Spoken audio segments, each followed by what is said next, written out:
All India institute of medical sciences यानी अखिल भारतीय आयुर्विज्ञान संस्थान India के सबसे बेस्ट मेडिकल कॉलेज और रिसर्च इंस्टीट्यूट माने जाते हैं। ऐसे मेडिकल इंस्टीट्यूट में पढ़ाई करना किसी भी मेडिकल एस्पिरेंट का सबसे बड़ा सपना होता है। आज के टाइम में इंडिया में कुल 26 एम्स हैं, जिनमें से एम्स दिल्ली सबसे टॉप पोजीशन होल्ड करता है।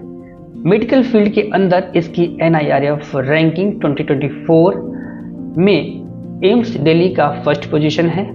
आज के इस वीडियो में हम जानेंगे कि एम्स दिल्ली में एडमिशन लेने की प्रोसेस क्या है, एम्स दिल्ली में कौन कौन से मेडिकल कोर्सेज उपलब्ध हैं और उनकी फीस क्या है, और क्वालिफिकेशन यानी क्लास 12th पास होने के साथ साथ में एज लिमिट कितनी होनी चाहिए।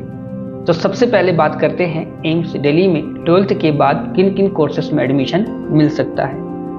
जब भी एम्स का नाम आता है तो ज़्यादातर लोगों का यह मानना है कि यहाँ पर केवल MBBS के कोर्सेज में ही एडमिशन होता है या MBBS के कोर्स के लिए ही पढ़ाई होती है, जबकि ऐसा बिल्कुल भी नहीं है। यहाँ पर MBBS कोर्स के अलावा भी कई सारे प्रोफेशनल मेडिकल कोर्सेज हैं जिनमें एडमिशन मिलता है। तो देखते हैं वो कौन कौन से कोर्सेज हैं।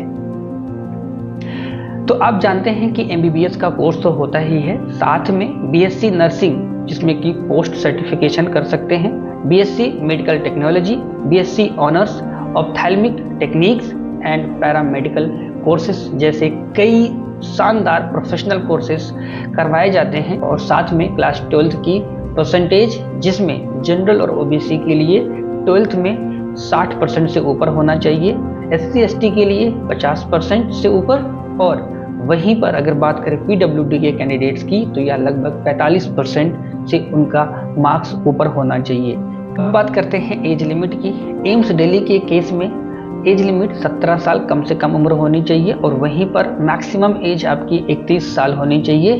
अगर बात करें नीट एग्जाम की तो नीट के एग्जाम को देने के लिए कोई भी एज लिमिट या कोई भी एज रिलेटेड कोई क्राइटेरिया नहीं है, लेकिन यहाँ पर ऐसा है कि अगर हमें एम्स में किसी भी बच्चे को दिल्ली एम्स में खास करके अगर उसको मेडिकल कोर्सेज में एडमिशन लेना है तो उसकी मैक्सिमम एज 31 ईयर्स होनी चाहिए। बात करते हैं काउंसलिंग प्रोसेस की। तो लास्ट में जब आप नीट का एग्जाम देते हैं, नीट के एग्जाम में अच्छा स्कोर लाने के बाद इसकी काउंसलिंग होती है। फिर काउंसलिंग के हिसाब से में जो मेरिट में सबसे ऊपर होते हैं उन्हें दिल्ली एम्स में एडमिशन लेने का मौका मिलता है।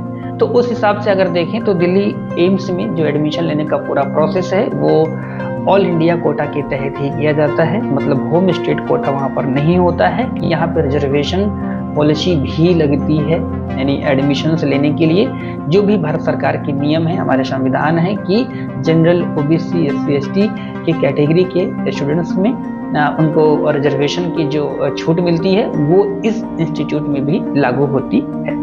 एम्स में एडमिशन लेने के लिए नीट में कितनी मार्क्स होने चाहिए कि कम से कम इतने मार्क्स हों कि एम्स दिल्ली में MBBS के कोर्स में एडमिशन पक्का हो जाए। तो मैं बता दूं कि इसके लिए general OBC SC ST category के लिए यह कट ऑफ अलग अलग होती है, जिनमें पिछले साल की अगर हम तुलना करें तो लगभग जनरल कैटेगरी के कैंडिडेट के लिए नीट कट ऑफ 720 चली गई थी, जबकि OBC के लिए यह 715 से 720 के बीच थी, और वहीं SC के लिए भी ये 700 से लेके 720। और टोटल सीट की अगर हम बात करें तो दिल्ली एम्स में कुल लगभग 132 सीटें हैं, जिनमें से 7 ऐसी सीटें हैं जो फॉरेन नेशनल्स के लिए रिजर्व हैं, बाकी 125 सीटें इंडियन स्टूडेंट्स के लिए हैं। की फीस अगर देखोगे तो पूरे साल की फीस लगभग 6000 के अगल बगल है, थोड़ा ज़्यादा या थोड़ा कम हो सकता है, ये हर साल ये थोड़ा बदल सकता है। लेकिन 2024 की अगर रिकॉर्ड देखें जो दिल्ली एम्स की वेबसाइट पर है कि इनकी टोटल फीस अगर देखें तो ट्यूशन फीस,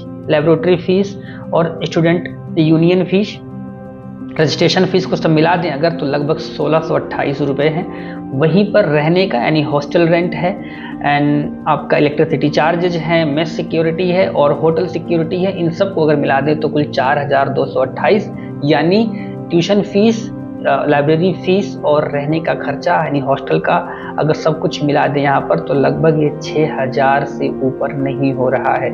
मतलब कि दिल्ली एम्स में पढ़ने के लिए हर साल केवल 6000 रुपये खर्चा करना है।